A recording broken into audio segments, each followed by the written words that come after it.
whatever they are doing. Okay, thank you. Okay, Mr. Cham, that reminds me. I was going to talk about the refereeing. As a chairperson of the secondary school sports, national secondary school sports, what are some of the logistics you already put in place to make sure that the refereeing is done in a proper manner, to make sure that there's no biasness and the athletes are given their due? Yeah, officiating events, particularly this event, is key. We have the Gambia Athletics Association personnel who are going to officiate in this event. Unlike the previous events, we had a mix because we were not able to have full personnel from the Gambia Athletics Association. But this time around is the finals.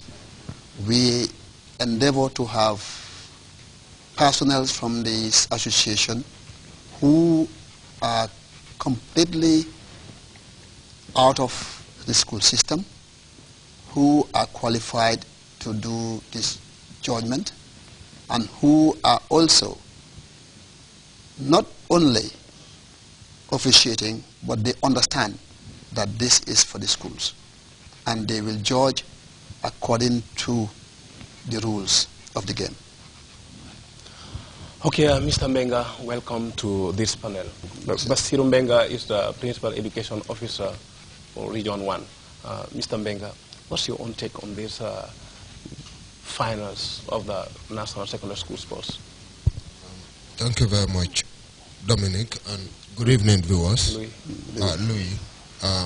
My stake, of course, as a representative of the ministry and, of course, the regional directorates, is just a reminder that the ministry regards sports as a very important component of the curriculum. Sports in the sense that you have different other aspects. Athletics, you have football, volleyball, basketball. The reason why this is factored in our curriculum, of course, cannot be overemphasized. We know that sports primarily supports physical development, but it goes beyond that. It also, wherever sports competition happens, people come together. And by bringing people together, you are also helping develop the person's interpersonal communication skills. You are also allowing the child to develop competitive spirit, healthy competition, right?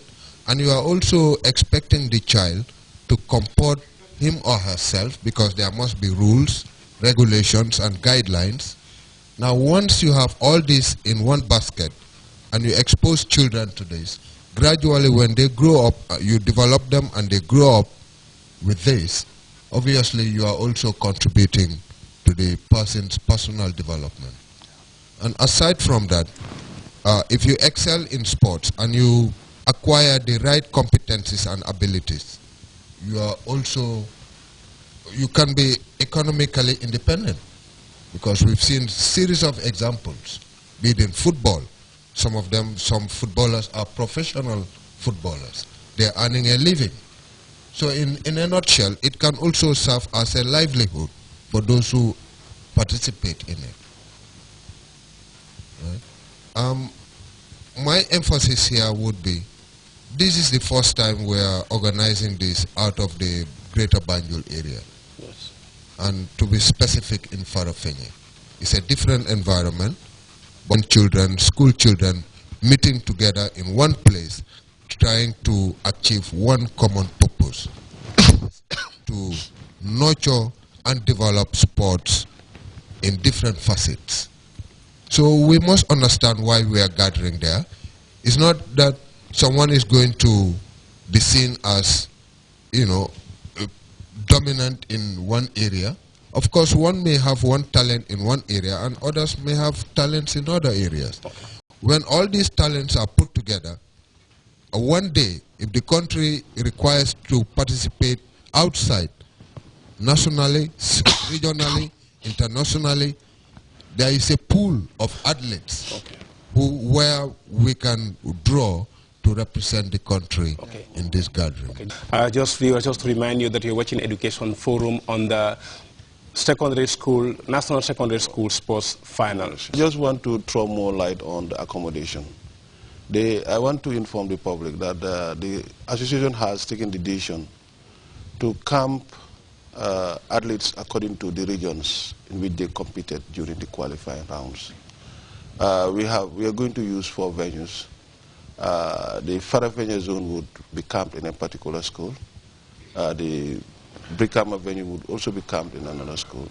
So all the regions will be camped in one school. Okay. So what we intend to do is to provide some ration for each of those venues, and they will take care of preparing food for their athletes, so that nobody would have to blame the association for not having food ready on time. Okay. All the regions must take it upon themselves. We are going to provide the ration, and it is left to them to look for additional feeding for their athletes. Okay. Because they are coming from, they are representing regions, if the regions can support them, if they can gather resources by any means, the better for the regions. So this is one thing I wanted to put across as well. Okay. Thank you, Mr. Martin, Chairman Menga. So can we also hear from the students and the teachers in the studio here in relation to this event? My name is Umisana from Kanafin East Upper Basic School, and I have a question to ask. And my question goes to Mr. Gomez. Are school allowed to bring their ex-students to participate in the championship?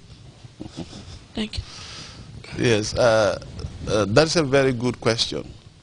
Schools are not allowed to use athletes that are no longer attending school. That is something that we would never tolerate.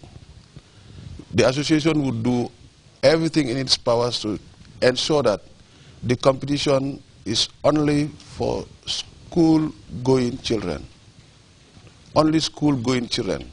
And we have in our regulations that if an athlete takes WAS, that's the final exams in grade 12, even if he wants to go back to school, he is not allowed to participate in our competitions because he has already got his chance.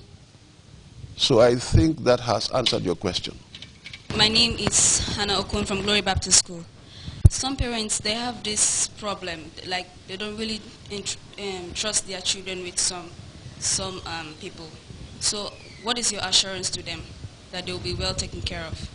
As schools, it's policy that when students travel out of their school precinct with their teachers, they must be accompanied by male and female teachers, depending on the composition of the group.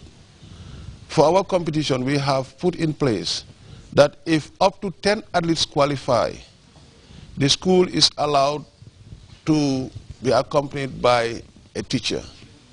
If more than 10 athletes qualify, they can be accompanied by 2 or more teachers.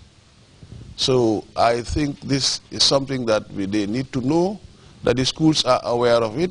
Where there are female athletes going for any excursion outside the school, they must be accompanied by a male and a female teacher. So that provides for the necessary securities for the students. They need to also trust their teachers because they have entrusted their children to their teachers for such a long time. So I don't think this is the time for them to question the integrity of their teachers. My name is Kadia Tunimaga from Dows Junior Secondary School. I want to ask a question. You know that we are in the Gambia and mosquitoes are everywhere. So what assurance do they meet for the students that are going to participate? Because we know that mosquitoes cause a harmful disease we call malaria. Thank you. I know that this is not the first time we have camp students in venues like the one in Farafenye. I know that we have camp students at Abuko Upper Basic Schools on several occasions. And mosquitoes have not prevented them from taking part in the activities. So the same thing would happen. Schools would ensure that their athletes are protected from the mosquitoes. My name is Daura Ture from Darijo University. Okay, what I want to add, you know, most sometimes parents don't believe us. So what I suggest that teachers should do, if possible, they write something for the child or for the children or the student, so that if they go home, they show it to parents, so that parents can believe that, yeah, my child is going somewhere else. You know, I think these are something